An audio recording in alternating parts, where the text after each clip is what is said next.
Hi everyone, welcome to another episode of PKM Weekly. So let's see what's been in store for us from the past week. Obsidian, they've released version 1.13.2 for desktop and mobile. That is only available for Catalyst license users for the time being. And what it includes is a new image lightbox for viewing images in full screen. So basically when you're in the app, you can click on the image so it will open up in full.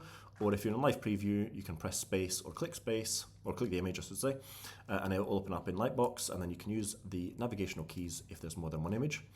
You've also got live preview keyboard interactions, so when you're in the image, you can do plus minus to zoom in, zoom out, and then 0 key just to get back to normal size. And then they've also added some things related to images with BIM commands so that you can interact with the selected images. There's also other improvements that they've done. So, for example, they've done other improvements here to sync and quite a few improvements to the no longer broken bug fixes. So some great stuff from the Obsidian team on that one. Next up is Isla. He shows us how he's using Obsidian for research and basically how it's like a bike. So after a steep learning curve, you move at 4 times the space when it comes to learning. And he used it to basically complete a PhD in about 2.5 years, I think it is. And within this 50-minute video or so, he talks us through his philosophy, his background, what he's using as Obsidian and the plugins that he's got activated, and then how he uses Obsidian with various different sources, PDFs, images, etc., so that he can get the most out of the content that he's reading.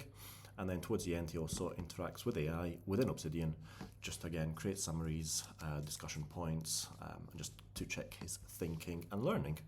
So some great stuff from Isla on that one, so well worthwhile checking out. There's also a few interesting Reddit posts that I came across this week. One of them is the perpetual 1 volt or 2. And basically OP has started using Obsidian, likes it, but now it's got the question of should I use 1 volt or 2 volts? Just basically for his master thesis and one for his personal life. And what you can do is if you've got the same question, which I'm sure many people do, just check these responses out, as there is quite a lot of feedback from other users who were in the same position and who have the same doubt. Another one was Obsidian set up for uni semester. So I've been using Obsidian for about 3 years now and collected over 1,000 notes. And this week they finally spent through going through them and just tidying them up and sorting them out. And what you can see here is how the OP has set them up. So some comments as well, feedback, asking for the theme, and various different other showcase questions that users have. And then after 3 days of hard work, I finally transferred all my stuff to Obsidian and I love it. And again, similar to the other one, you've got the GitHub for the theme and the dashboard, as well as various different other questions and responses that other users have. So well worthwhile checking these out if you're in a similar position. Thymer, they've updated backlinks, which just makes it a lot more easier to use and a lot more user friendly. So what you've got here is a page of John Smith, a typical page, and then at the bottom you've got backlinks. So the 2 backlinks which are actually created, and previously there was no real context to the backlinks, so this is great that they've already added this, as well as filtering and sorting. So just making backlinks a first-class citizen rather than an afterthought. So that's great to see. And then on top of that, what they've now added is the unlinked mentions. So these are pages which aren't directly linked, but have the same words as the page that you're on. And what you can do, as you can see, you can link them so that then they become links, just like as we will see here. It clicks link, and that basically creates a link to the John Smith page, and it then adds it as a linked reference as opposed to a unlinked mention. So great stuff from the Thymer team on that one. There is still no update or release for the beta app, but they did say summer this year, so I'm hoping it's only going to be a matter of time or weeks so that we can get our hands on it and everyone can use it, because it is a great app. In the meantime, do just make sure you join the Discord if you want to test it out, because the devs do post quite a lot of invite codes and there's a lot of discussions and just shaping the tool and app for release. Verso, I added in a little bit more refinement to the PDF annotation in the reader. So basically what you can do is just have the PDF open on the side, take notes on the left hand side, and then just as you highlight the PDF, you can then have the anchor link so that then when you click on it, it goes directly to the place within the PDF. I am going to do a full-on release video of Verso, but in the meantime, feel free just to check it out on GitHub as it is all there. Dotflowy, this is classed as the open source workflow alternative, and that's now open for everyone to try.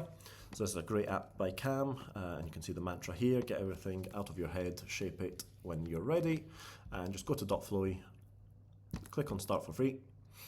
That will open up a page, and you can now just test it out, see what it is. I was obviously playing around with it earlier, and typical outliner, you can just do whatever it is that you would do in a normal outliner similar to Workflowy.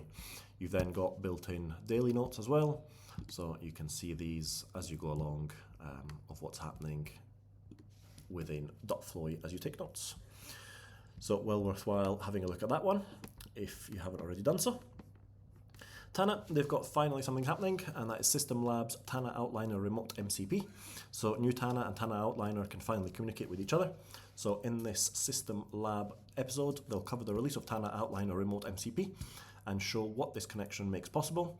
So they'll explain how the remote MCP is, how to authorize it, and what it can do for Tana Old and Tana New. And they'll finish up with live examples and questions. And that's taking place on Wednesday, this coming week on the 22nd at 8 PM PDT, 11 PM EDT. And as usual, just sign up using the Google link here just to register your interest and get notified of when it takes place. So some great stuff from Mark on that one. And on top of that, he did post that the next Tana current is planned for early August, and they'll cover what's coming up for both the Outliner and T2. So hopefully there'll be some good news and some updates of what the team is planning and what they've been working on. Vellum, it's getting closer and closer to being released, at least in a private or closed alpha/beta testing. And the devs have an intention of releasing it as quickly as possible to the rest of us. So as you can see here, there's a page, some tags, properties, some notes, transclusions, and some references at the bottom. And it does look very appealing on the eyes, so it's a great app. I think it will be a great app once it's released. So we'll see what actually happens. And as usual, just join the Discord for early chats with the devs. They're very active in Discord, and they're always asking questions of what users want, how they want it to be shaped within Vellum, and what you can do with it. Reflect, quite a big announcement from them this past week, and they've gone open source, and they've actually changed the way the app works in that Reflect Open. So I didn't mean to click that one, it was this one here. So that Reflect Open is now a local first AI agent friendly markdown note-taking app. So they've completely pivoted it. Full code is here, you can install it as you wish. There are various different updates. The last one was 13 hours ago. So, and they're version on 0.60. So it's continuously being updated, refined, and as you can see what it looks like. So very similar to the normal Reflect, but just now that it's in markdown files so that they're on your server, on your machine, and it's all open source code. And if you want the reasons or the thinking behind it, just check out the X post or the Twitter post, and as you can see, it just gives a little bit of an indication of what they've thought about, why they've done it, and the next steps. So some great stuff from the Reflect team on that one. Logseq 2.0 has been released, and now the DB beta and RTC sync are fully ready for all monthly backers, so you can test it out. So if you want to test it out, just follow the instructions on the Open Collective page, which is basically sign in using the same email address associated with your Open Collective membership, and that will enable within the Logseq settings the sync so that you can get the full usage out of it. So some great stuff from the Logseq team, with more coming soon, I'm sure, now that that's released. And I did see some various different comments of Logseq Pro as well coming soon and being developed. So that'll be interesting to see what they can implement and how they're going to implement it and the pricing points that they're going to use. Capacities, Nim shared her system changes that she implemented in Capacities during June, just to support her creative practice and research hobbies. So you can check out this video, and she goes through what she's changed, how she's changed it, and what it means for her hobbies and creative practices. So well worthwhile having a look at that one. And then on the Discord, they've asked, today we're asking you about reference managers such as Zotero. What specific use cases would you have in mind? How would you expect an integration to work? So if you feel strongly about it, definitely do join their Discord and put your comments, as they are looking for feedback in how to implement reference managers within Capacities directly, it seems. Octarine, they've released version 0.47.4, and that's really including now external documents. So you can now open .md or .markdown files directly within Finder, and the easiest way just to see it here. So it's got a file, right clicks, open with Octarine. That'll open up a quick page. You can then add in whatever it is that you want, some comments or some input, and then what he does once he finishes typing is add to workspace, and then it will go to wherever the workspace is that he wants it to go, and that will open up, and then you can see the page there. So some great stuff, just makes it a lot easier in a way of quickly adding items on the fly whenever you want to. Noteey, they've released version 1.6.0, Kanban view, pin your favorite tags, smooth the workflow, etc. And do check out the quick video that they've released on the various different releases or updates as they go through and they show you how you can use them. So well worthwhile having a look at that one for Noteey. And then Craft, quite a few changes in the past month with quite a few updates as well. So the task view is here, 50 improvements to task management, multi-select, power keyboard shortcuts.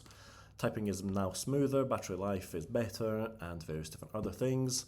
And there was a recent post that they posted on Twitter, and it goes through the various different changes, the tasks updates, what they've changed, what they've done, what's next for tasks, what they're planning, on how to implement them, quick entry for Mac, tags revamp, other areas that they're looking to improve, commitment to quality, and various different other things from the Craft team.